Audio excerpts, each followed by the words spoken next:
Mabuhay! Ako po si Nelson Arguilles mula sa Politeknikong Kolehiyo ng Marikina.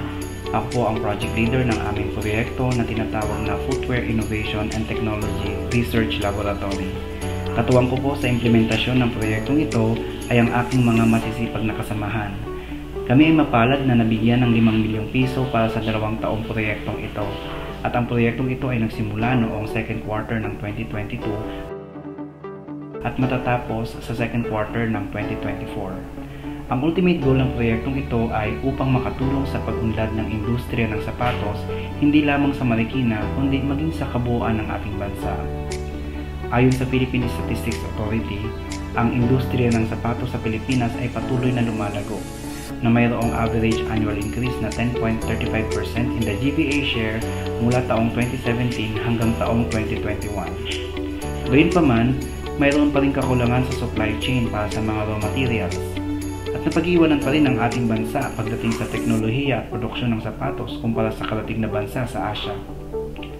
Ayon sa Board of Investment, upang mapaunlad ang industriya ng sapatos, kailangan ng mga teknikal na pagsasanay, mas magandang pasilidad, magkaroon ng standardized quality and systems at mas pinahusay na branding and marketing strategies. Ayon naman sa ulat ng Labor Market Intelligence, ang mga creative industries na kabilang ang industriya ng sapatos ay itinuturing na mga prioridad na sektor ng ating bansa na nangangailangan ng mas pinalakas na promosyon at pagpapaunlad. Upang tugunan ang mga isyong ito, isa sa mga pinakamahalagang estratehiya ay ang pagpapromote ng innovation at research and development. Ang Marikina Polytechnic College, ayon sa nakasaad sa Republic Act 9289, ay may mandato na maging sentro ng pananaliksik at pagpapaunlad sa mga industriya ng sapatos at leathercraft. At ang mandatong ito ay tugma sa National Integrated Research Agenda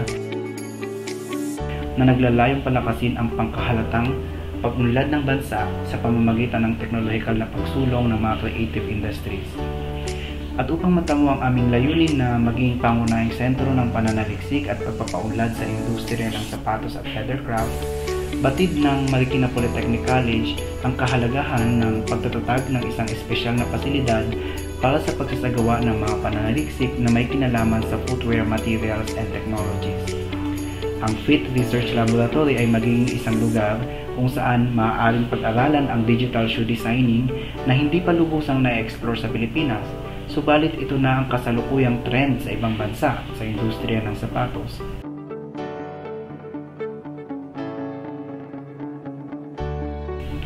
Kabilang din sa mga posibleng aralin sa FIT Research Laboratory ay ang paggamit ng mga local materials na maaaring gamitin bilang alternatibong materyales sa sapatos, mga pag-aaral sa natural and eco-friendly adhesive, natural dyes para sa textiles at leather, at iba pang pag-aaral na may kinalaman sa shoe and leathercraft. At ang establishment ng FIT Research Laboratory ay magbibigay daan upang magkasama-sama ang mga researchers, industry experts, policymakers and implementers mula sa iba't ibang government agencies upang magtulungan sa pagsulong ng industriya ng sapatos. Ang FIT Research Laboratory ay maaaring maglikha ng mga bagong researchers at innovators sa larangan ng sapatos. Makakatulong sila sa pagpapabuti ng teknolohiya at mga materyales para sa industriya ng sapatos sa Pilipinas.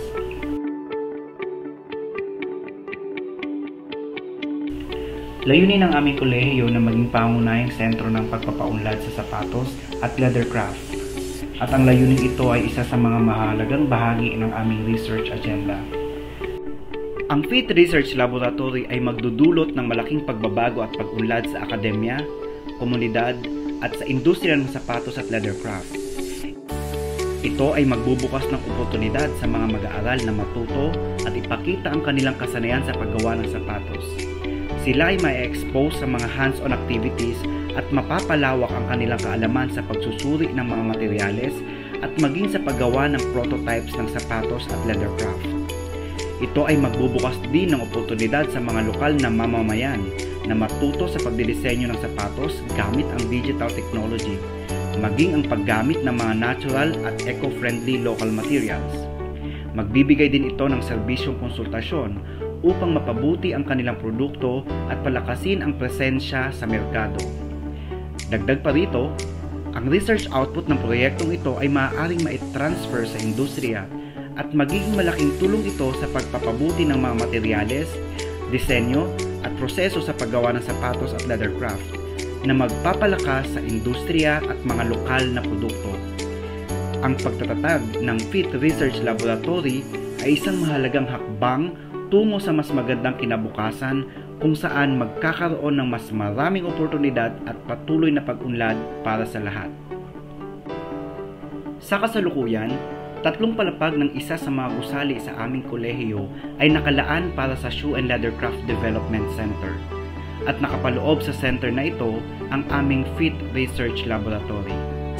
Ang aming FIT Research Laboratory ay bubuuin ng 3 dibisyon. Ang una ay ang Designing Section. Dito magsisimula ang pagbuo ng konsepto at disenyo ng sapatos at leathercraft gamit ang sketch, blueprint at maging ang software sa pagdidisenyo ng sapatos at leathercraft. Ang pangalawa ay ang Fabrication Section. Dito bubuuin ang mga prototypes ng sapatos at leathercraft batay sa disenyo. At ang huli ay ang Testing Section. Dito susuriin ang kalidad ng sapatos at leathercraft. Ang mga seksyong ito ay magtutulungan upang matiyak na ang mga sapatos at leathercraft na nilikha ay dekalidad at tugma sa pangangailangan ng mga gumagamit. Yun lamang po at maraming salamat sa pakikinig.